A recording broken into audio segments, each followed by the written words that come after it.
Good morning, everyone, and I'd like to begin by welcoming members and officers and those members of the public watching via YouTube.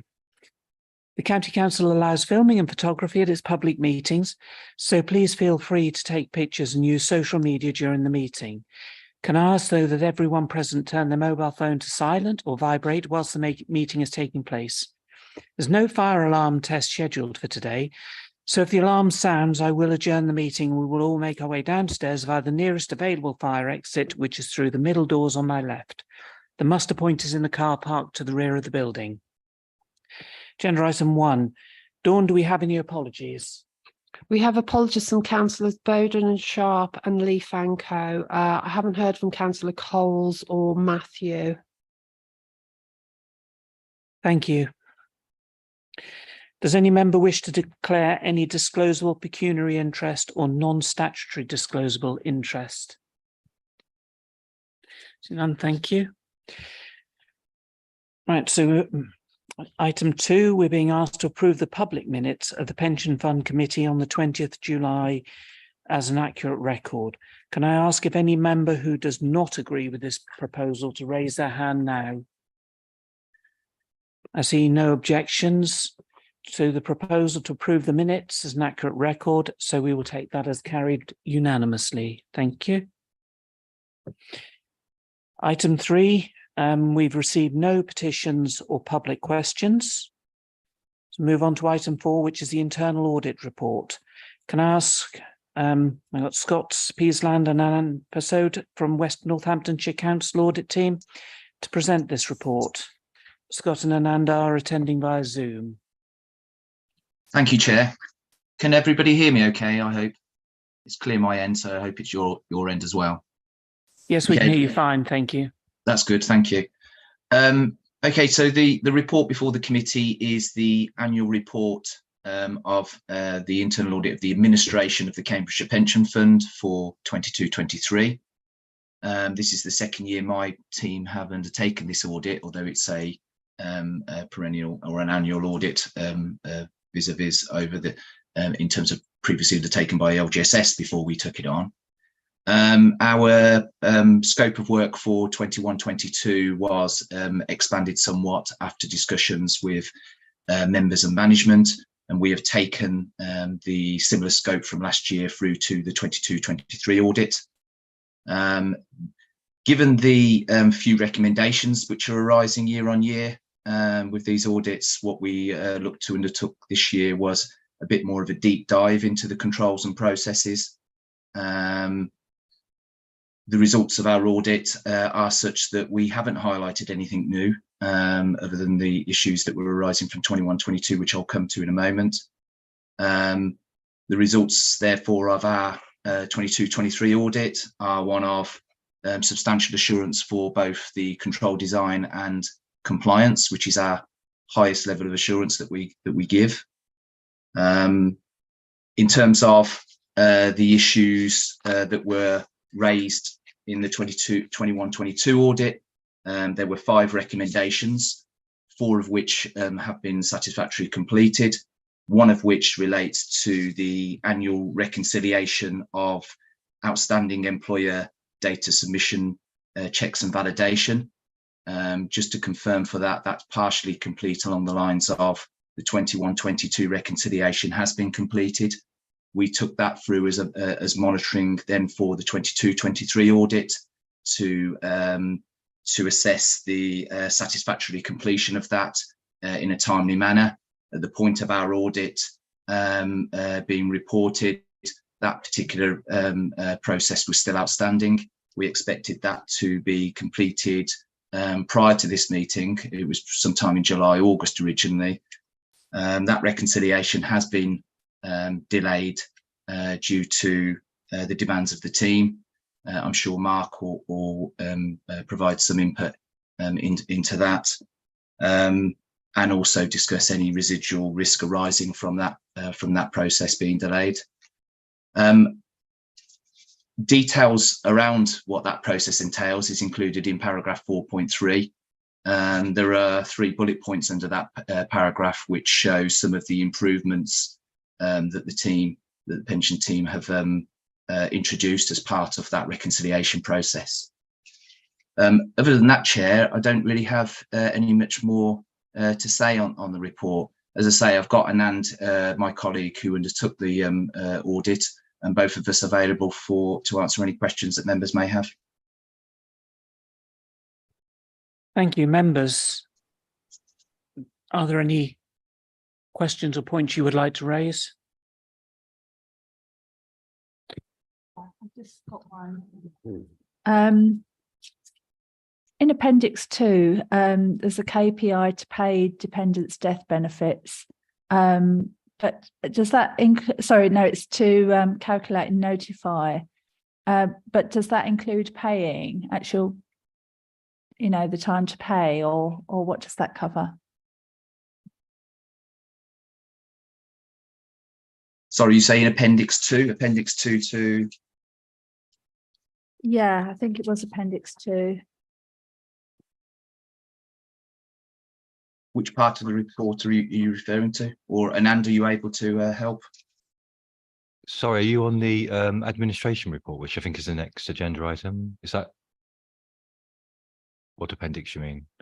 Or is it? I can't actually see it now, so it might be the next item. Yeah, I think all of our KPIs are in the administration okay. report, so that will be covering that off Okay. in a moment.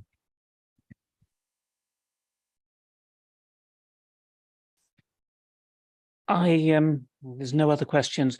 One thing I wanted to raise is certainly something I can't remember exactly where it is, but I note that some of the testing has been based on a single walkthrough test.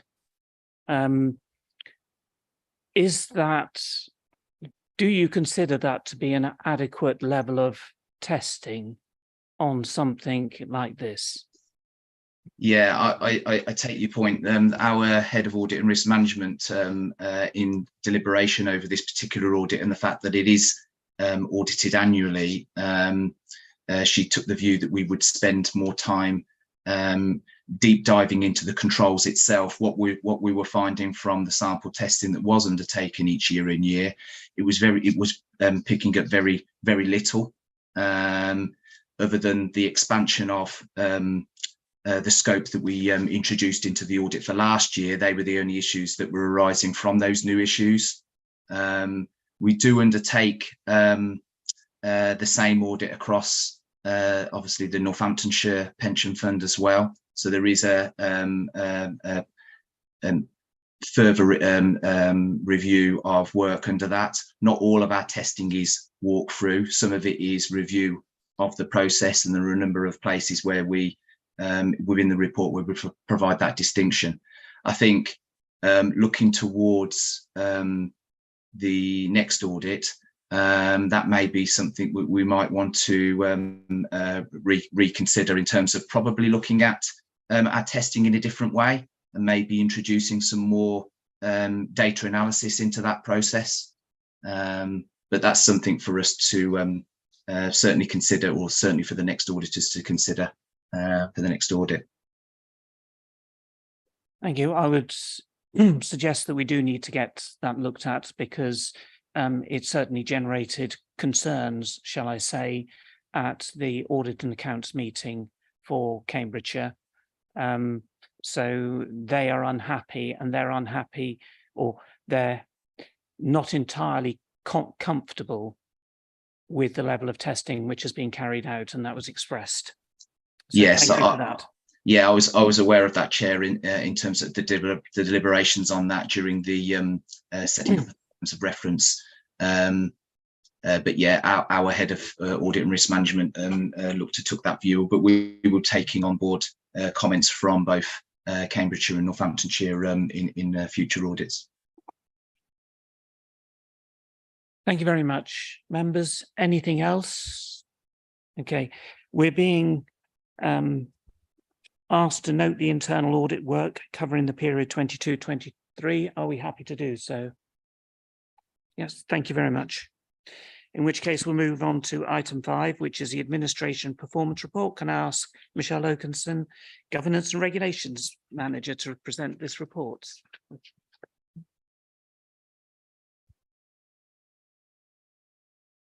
Not sure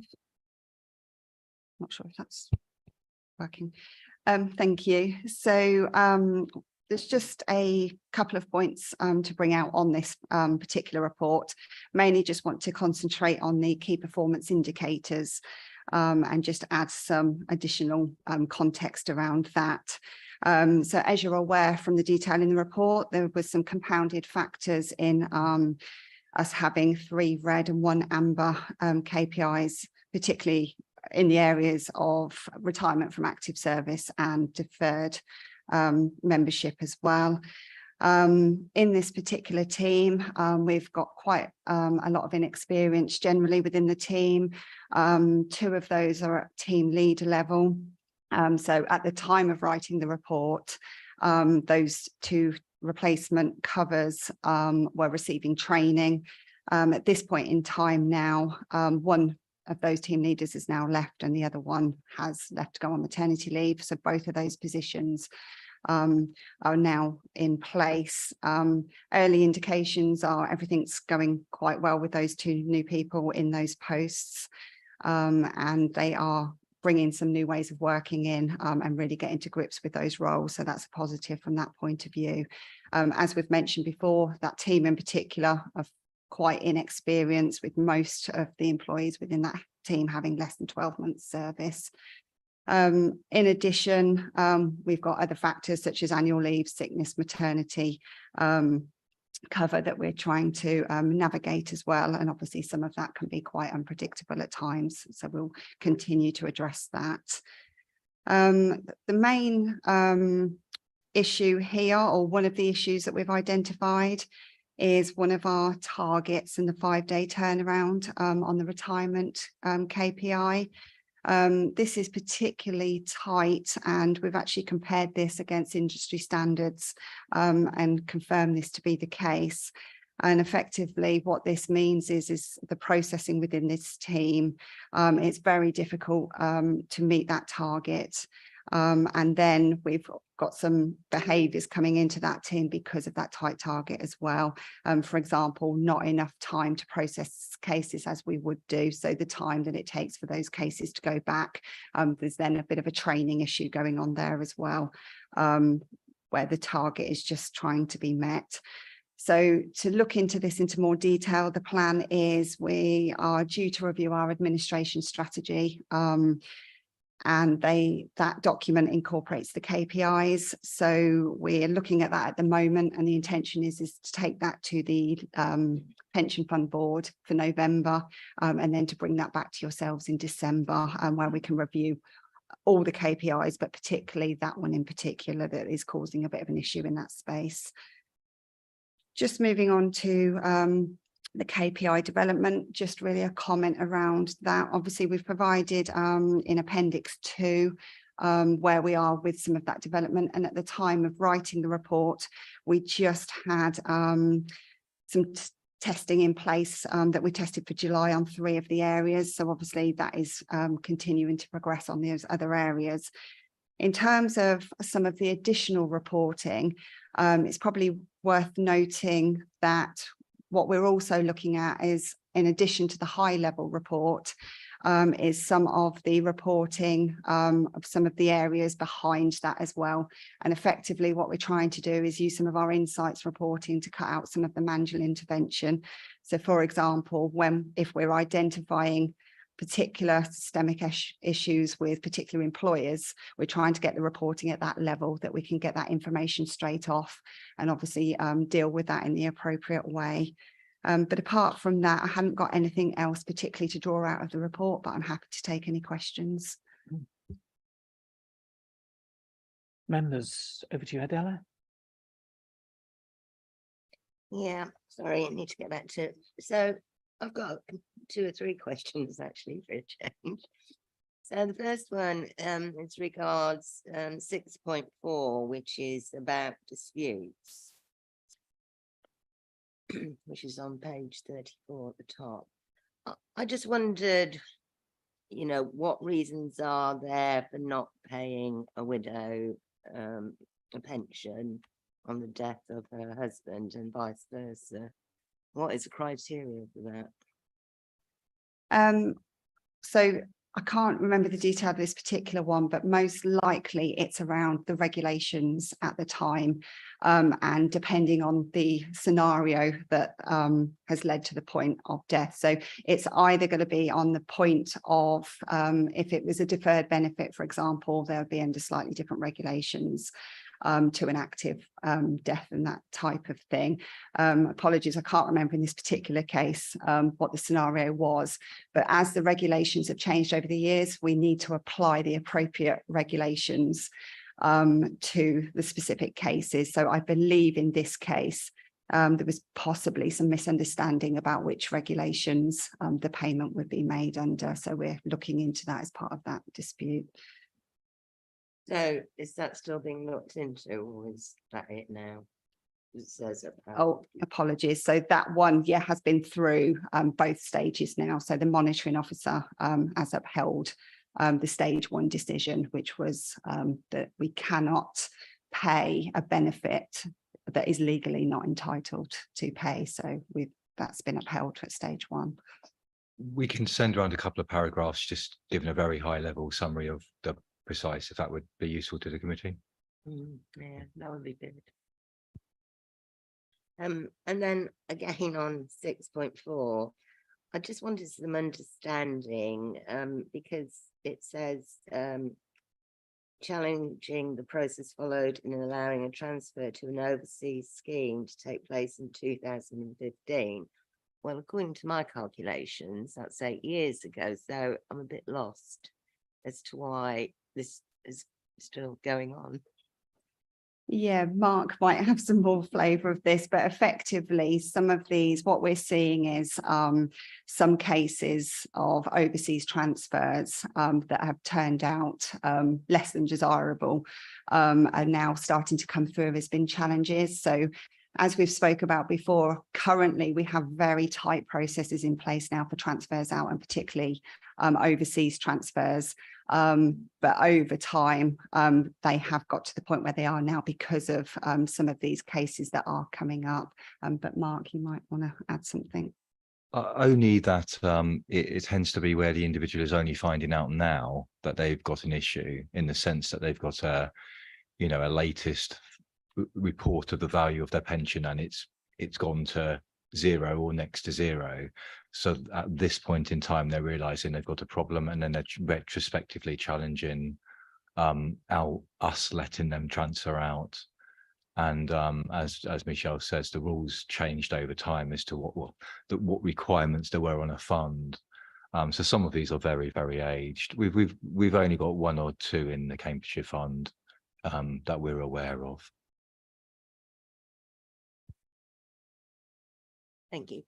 And then my final question is, what sort of policies or procedures do you have in place for maternity cover? I mean, you should have some adequate notice of that. And, someone should be in place before leave is taken. Or do you use agency staff? I'd just like to get a better understanding, because obviously the KPIs have been affected by this. They have. I mean, we've got in operations alone, I think we've got 3 maternities at the same time, which is unusually high. So I think about a handful across the whole service. It depends on the role. Sometimes if it's a team leader, for example, it's an opportunity for a pensions officer to act up, which is fantastic. Then you've got to backfill the post that leaves for a period of 9 months to a year. The issue is attracting people on fixed-term contracts. It's hard enough at the moment to attract people on full-time contracts, permanent contracts. So to attract people on fixed term is harder. So we've got broadly where we are is we've got half to majority of our maternities covered adequately, but there's a few vacancies that we can't fill. Having said that, I think the vacancy factor in the service is probably just about as low as it's been for many years, actually. So generally, we're able to get people in at a junior grade, grow our own in terms of team leaders and things like that, which is working really well. The hard part is getting experienced people in sometimes in very, very specialist roles. But so if they go on maternity leave, that's a real issue. So do you have agency staff? We have isolated agencies. One way we will use all avenues available, whether that's our normal agency, sometimes a specialist agency for particular roles. But again, that's an incredibly difficult market. You can think you've got someone coming in, and then, you know, like a day before they start, they found another job. So I think the market's challenging. But having said that, I think we're in a reasonable place on resourcing. But we'll never be at full establishment. That's nigh on impossible.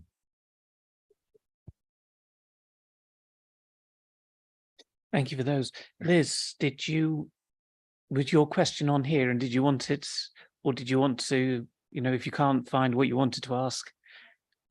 Well, you can always. Okay. Was it page 42?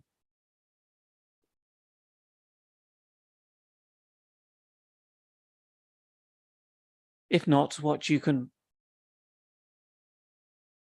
Yeah, if you would like to find again what it was, and perhaps if you email in, we'll arrange for an answer to be provided for you.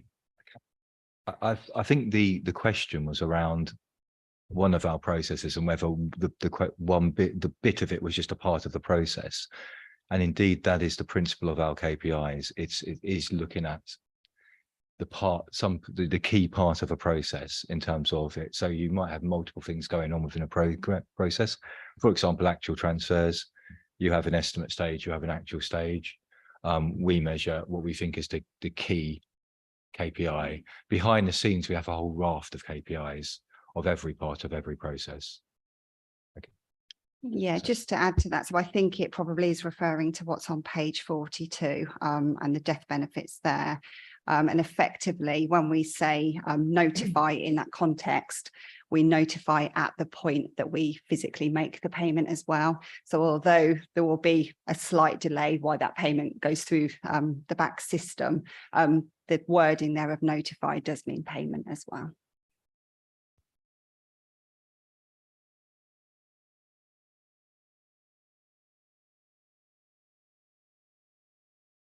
Members, if there are no other questions, oh, Michael. Sorry, Chair, if I may, through you, just ask one quick question. I notice obviously the employer contribution rates, we've got some delays in those payments. Can you remind me the position in relation to penalties for late payments? Yep, so effectively, most recently, employers have been quite on the ball with their payments, and we've been seeing some positive improvements there. We do have in place an employee payment policy. So we refer to that, which effectively details the escalation process to the employer's team. And that at most cases that we've seen in recent months has effectively been successful in getting the employers to make their contributions on time. If we see any repeat late payments, we tend to go with 3 consecutive months or 3 months within a 6-month period. At that point, we can raise a report to the pension regulator, and at that point we do bring that to the committee to let you know that that's what we've done. And then once it gets to the pension regulator, it's obviously down to them to decide. Usually we haven't done this many times before, but we have done for the Cambridgeshire Pension Fund. Usually we haven't had any kind of fines or anything like that in terms for the employers, but normally what happens is they ensure that we've actually done our part correctly. Have we given the support we should have done? Have we been chasing? Have we done what we needed to? And they're normally quite satisfied by that, and we come to a resolution that way. Chair, if I may then just come back through you, Michelle, that's really reassuring, and thank you for that. So can we assume there and imply from that at this present moment in stage, worst case scenario is people are 2 payments behind, hopefully better than that, and we've got nobody that's hit the 3 missed payments trigger? Absolutely, yeah. So currently, for the last 4 months, all employers have made payment and sent schedules in on time. So we've got absolutely nothing outstanding at the moment, which is really good. Good, thank you, Chair. And the reason for obviously asking is cash flow will become an issue for us as a fund going forward. So it's really important that we stress to the employers that they need to work with us, and we need to maintain that excellent work that you've obviously portrayed there. So thank you. Thank you for that. Members, if there's no other questions, we're being asked to note the administration performance report, and I trust we're happy to do so. Thank you. Move on to item 6 then, which is the Pension Fund Annual Business Plan Update Report for 23-24. Can I ask Mark Whitby, Head of Pensions, to present this report? Thank you, Chair. Yes, now look at or concentrate on the RAG status of all the various activities on page 46, and just talk through that very briefly. Mainly concentrating on the AMBERs and a couple of new activities at the end.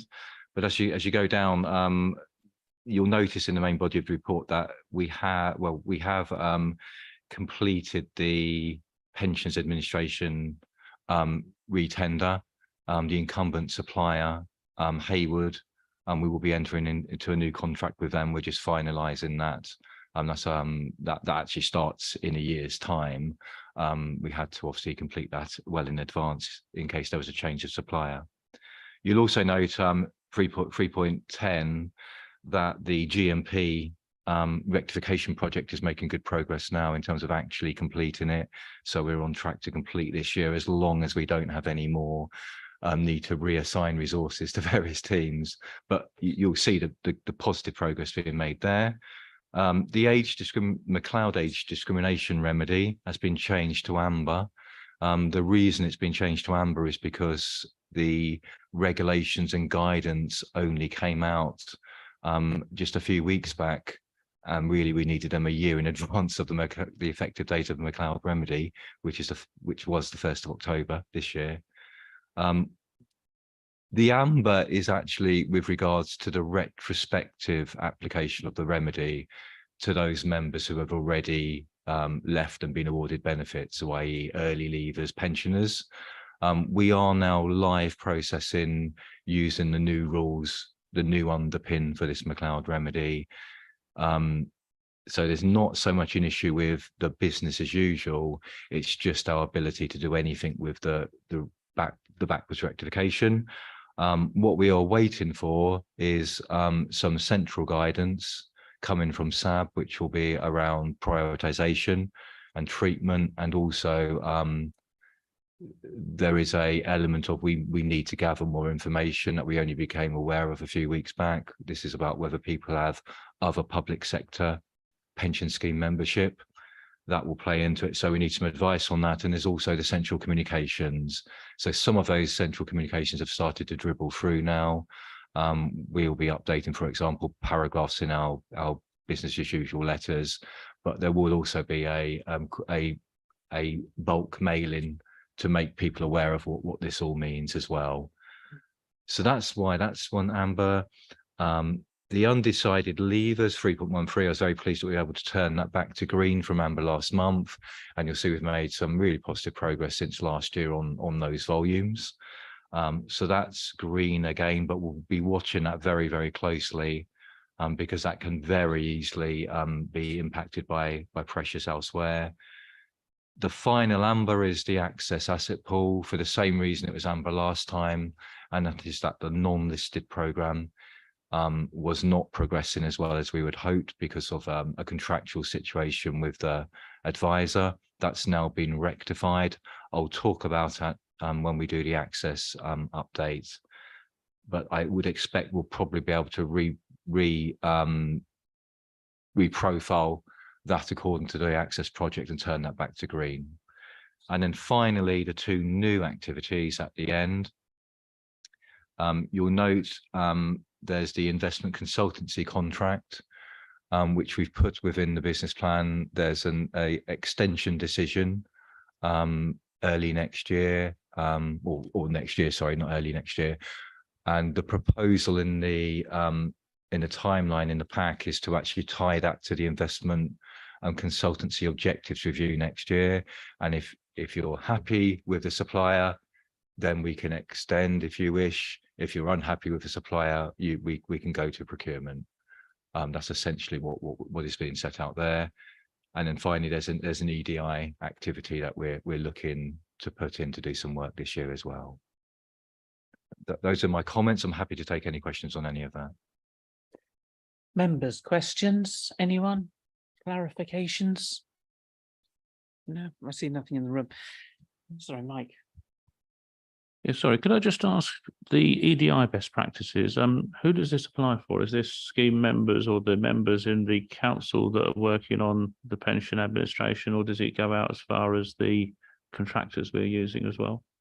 And just quickly as well, with some of these things we're tendering for, I mean, particularly the pensions administration and payroll platform, I mean, has there been any consideration of whether there's jobs that are being done by contractors that could be done in-house and perhaps more efficiently in-house?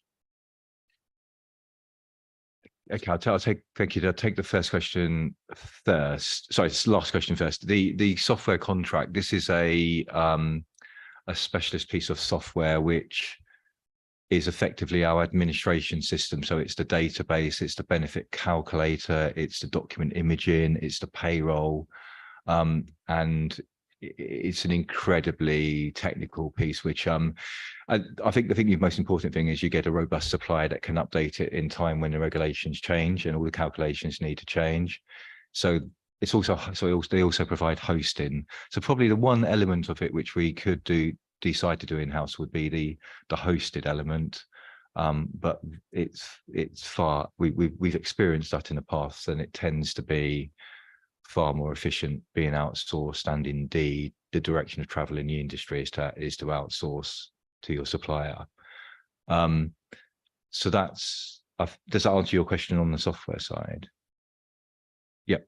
And the EDI, I think, yeah, I mean, it can be, we expect this piece of work to evolve and become more all-encompassing. I certainly would expect us to be understanding the practices of our suppliers as part of that. It can be things such as communications. It can be things such as membership of boards and committees. Probably, there's more scope to decide the membership of, let's say, the local pension board than the all the councillors on the committee. But I think it'll be quite broad in reach, and we're obviously looking at what guidance has started to be coming out centrally. This is obviously a very, very new area for pension funds. Sorry, if I may just add to that as well, just that we obviously will be looking at the Cambridgeshire County Council EDI policy as well, and making sure that we make sure that they're both aligned when we start looking at ours, so that we're on the same page with that as well. If I can just add to that, I think it's absolutely critical that we consider EDI in every aspect of everything that we're doing. It should be a key sort of just a behavioral thing. We shouldn't need a policy, because the way we should behave should be in respecting everybody. And it would be really wonderful to think that the policy is just simply respecting that position. No other questions I see around the room. I've got a couple of points I'd just like to pick up. On page 59 of the report, just looking at the management expenses section, it's got brackets around the 2.9 million difference in there. Now, one of those must be wrong, the 45,000 or the 2.9, one of them shouldn't have brackets around it. We'll have a look at that. Yeah, that's fine. Obviously, we've got these, the investment consultancy, and we have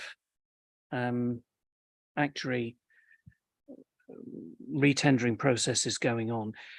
To what extent are the funds, are we actually going to be involved in that process? We did discuss this. You delegated the process of that, so we've agreed we run the each time we're doing a procurement now. Michael is reviewing the specification, So he has oversight of when these major procurements take place, of exactly what we're looking to supply. He was particularly keen, obviously, on the actuarial one, but we weren't. You'd effectively delegated us to get on with that and choose to correct actuary. I wasn't aware you wanted any committee involvement in the actual decision. That's fine. I think that I've expressed privately concerns about one or two bits and pieces. One of the other areas I'd like to actually pick up on, I'll let Michael come in.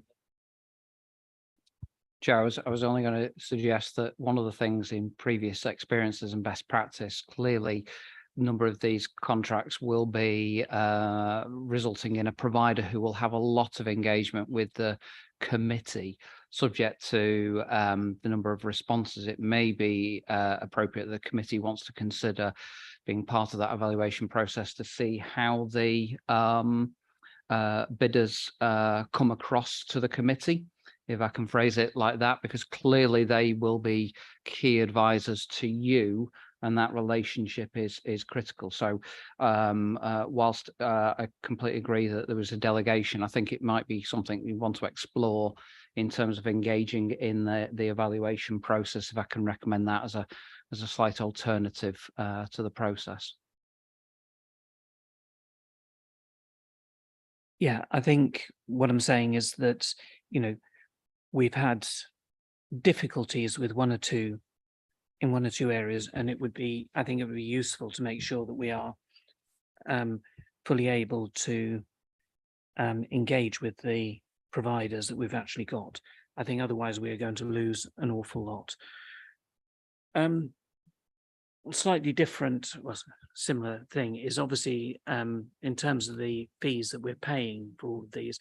Do we know how we actually compare to other pensions in terms of the costs that we're getting for these services? Well, because we procure them through the framework, there is a minimum fee, if you like, or sorry, maximum that they can actually, that we can then call off the framework, and they can't go above that threshold. We tend to get it below. We also tend to get a discount if we undertake work for the two funds at the same time, which can be quite significant as well. But in terms of we don't know, for example, if another fund takes an identical piece of work to what they're doing for us, there's not a way of us actually knowing what that will be without betraying commercial sensitivity, really. But I think the fact that we're using the framework and if you like, the framework fee would be broadly acceptable to funds, and we're getting below that, means we're in a decent place. We can look obviously at the total costs, if you like, in the whole for consultancy within the annual report and compare it to other annual reports, but it's hiding quite a lot within that, of course.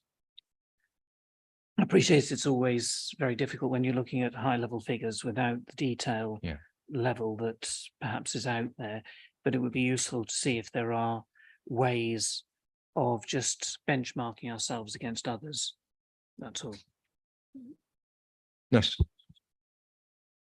I was just going to come in and suggest that actually, and I'm not sure where we're up to in terms of tender and award position, so I didn't want to mention the provider, but you may be able to mention the provider in terms of the recent engagement around more benchmarking information for the fund. So when you say benchmark, do you mean like CIPFA benchmarking, for example? Yeah, but I thought we were also looking at another provider who was going to provide further information.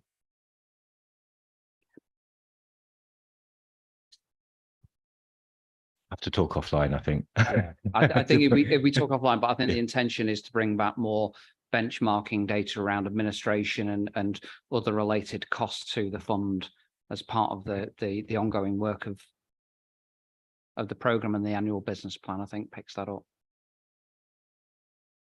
So just in terms of understanding the action around the procurements and the desire to have, so we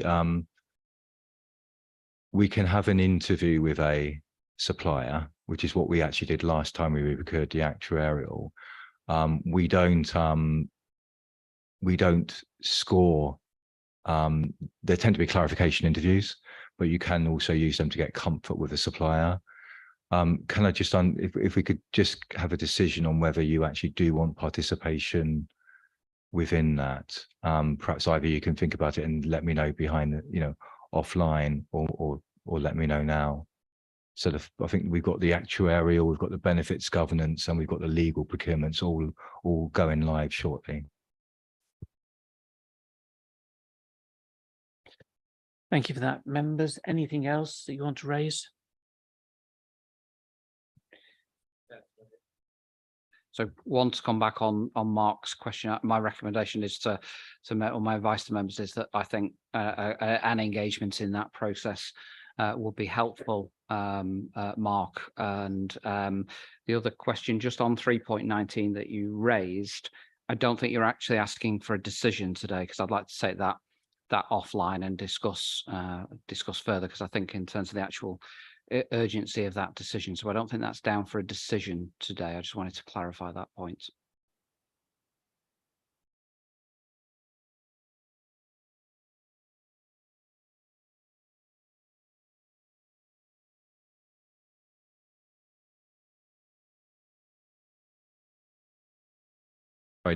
Just on that point, I think we're asking for approval of the 2 business plan activities to go into the plan, but you can change them at any point in time if you want us to change the dates, etc., or the approach.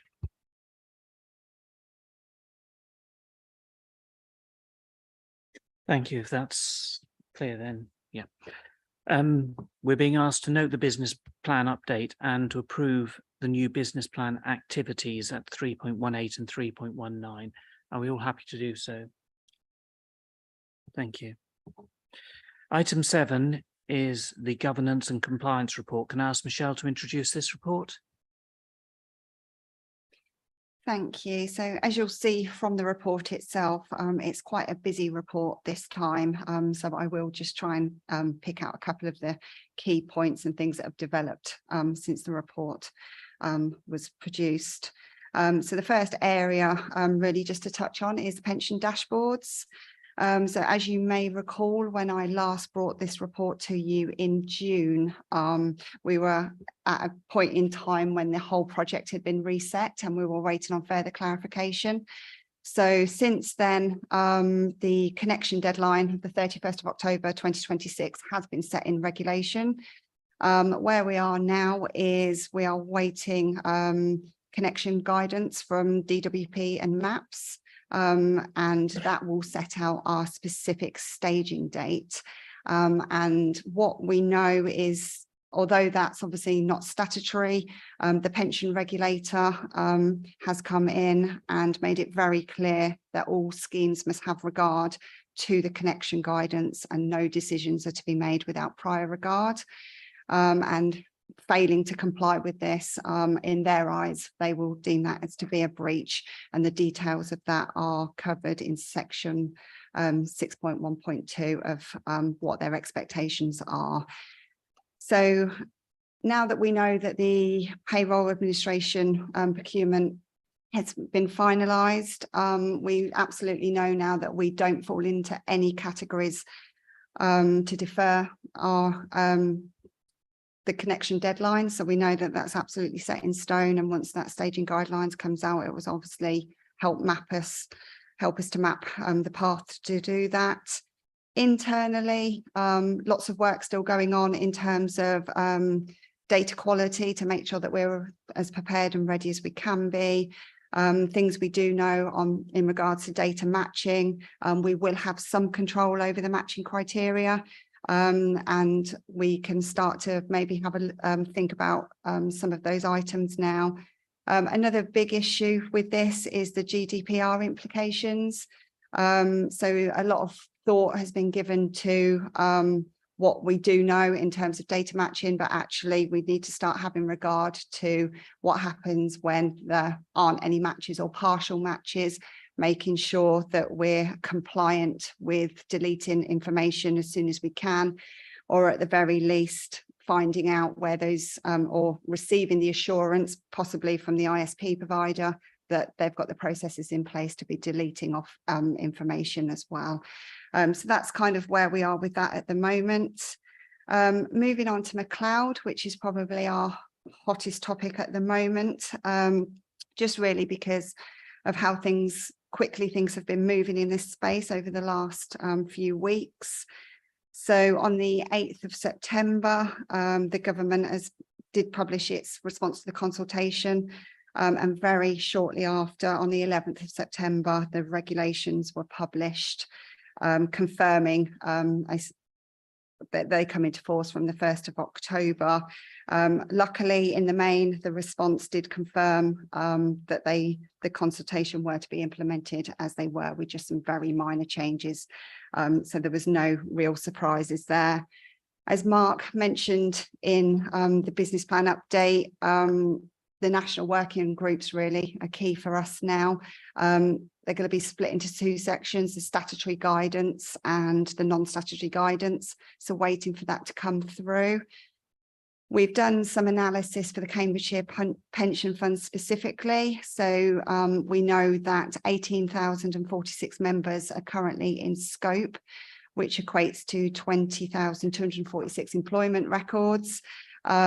Just because obviously some members have duplicate record, additional records, in employments. So across the eligible statuses, we're looking at about just over 17% in scope of the remedy that we need to be looking at. Just a note or a slight caveat on that's what we know at this point in time from the data we have.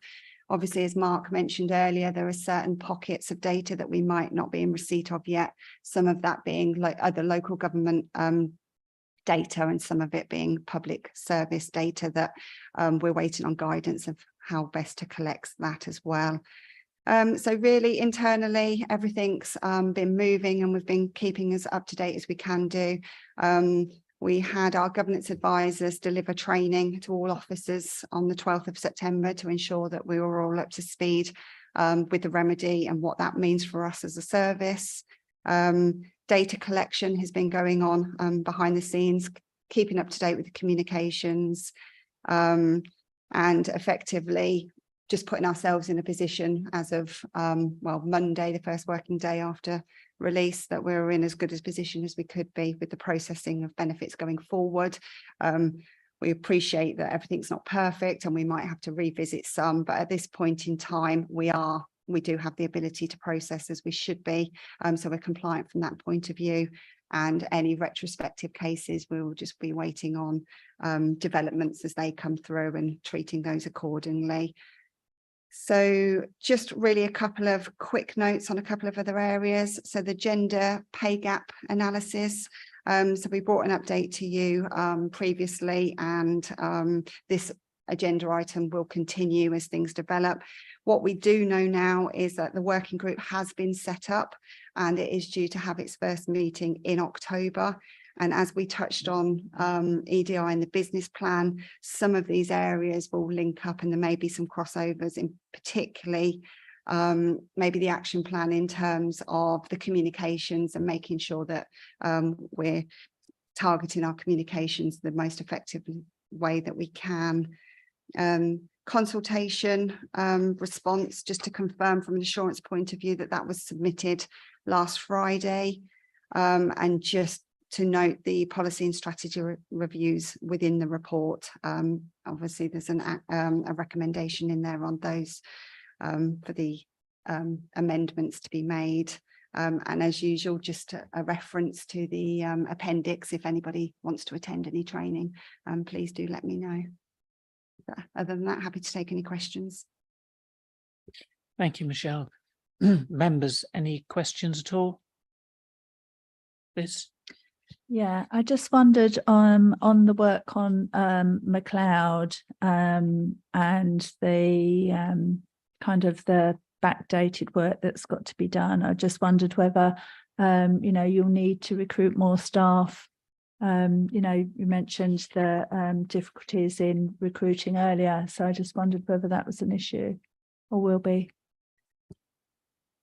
So effectively with the backdated work, a lot of that element is system related work and development through our software provider. So a lot of that rests there, and what the intention is and what the outcome should be is a lot of that will be automated processes. So I don't believe that we think we need any additional resource, but Mark, you might want to come in on that. Well, I think the problem will be that the bits which the system can't do will be the hard, niggly bits, which you stand no hope of being able to recruit to, because you'll need people with 5 years experience, for example. So the challenge is going to be around some of the more specialist work. What we have done over time is build a project team that has some of our most technical and skilled pensions officers within it to do work, and so we will just reallocate. What it will do is put pressure on some of the other projects, but that's why I think the central guidance, the prioritization and understanding the timeline is really important, because we need to meet that expectation. So, you happy with that?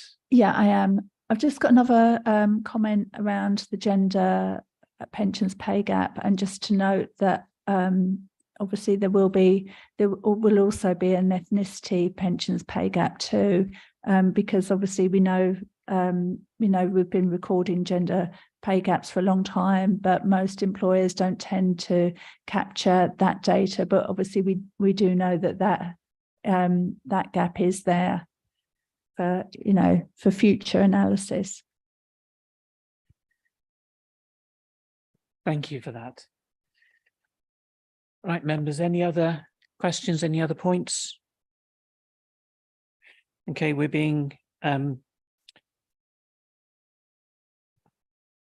asked to note the governance and compliance report and note the immaterial amendments to be applied to policies in section 3.12. Are we happy to do so? Thank you. Which brings us on to item 8, which is the admissions and cessations, which I think Mark is going to take. I am, thank you, Chair. Nothing much to add, really. The report speaks for itself. I mean, I would just flag there is in the note in the cessation of the body section, there is in the appendix relating to that, there is, we're flagging quite a significant exit credit that we've got to determine the amount actually payable to the employer.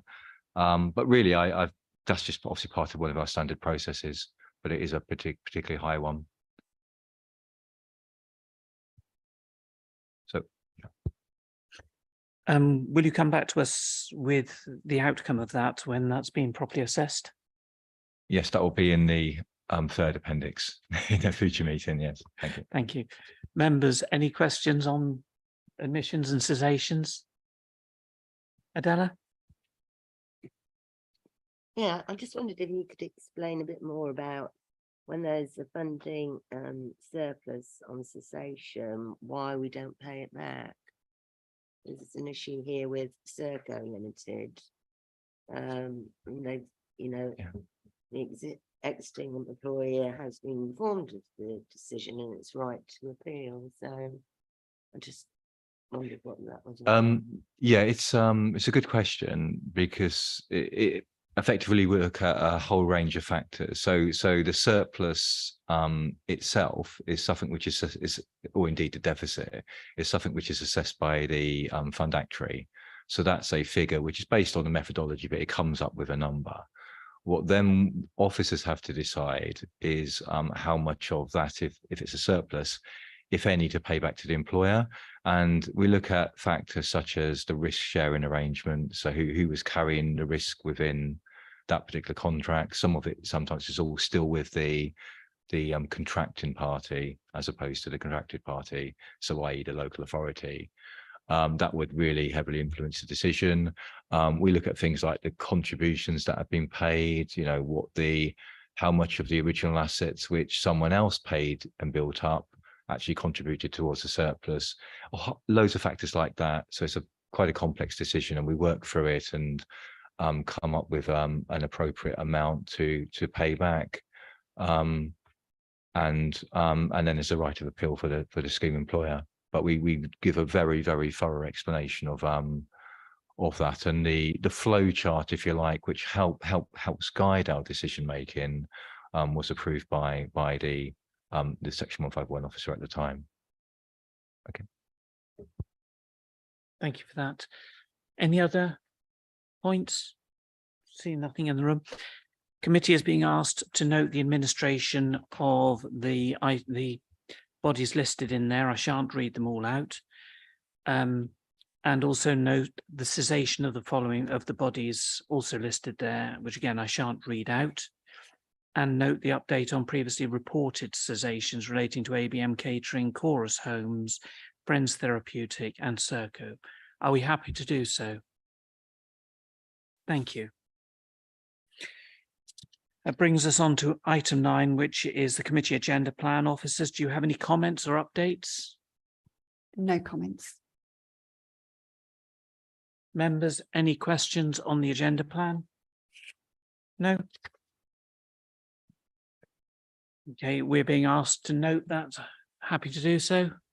Thank you. Move on to item 10, which is exclusion of press and public. Committee is being asked to resolve that the press and public be excluded from the meeting on the grounds that the following 2 items contain exempt information under paragraph 3 of part 1 of Schedule 12A of the Local Government Act 1972 as amended, and that it would not be in the public interest for this information to be disclosed.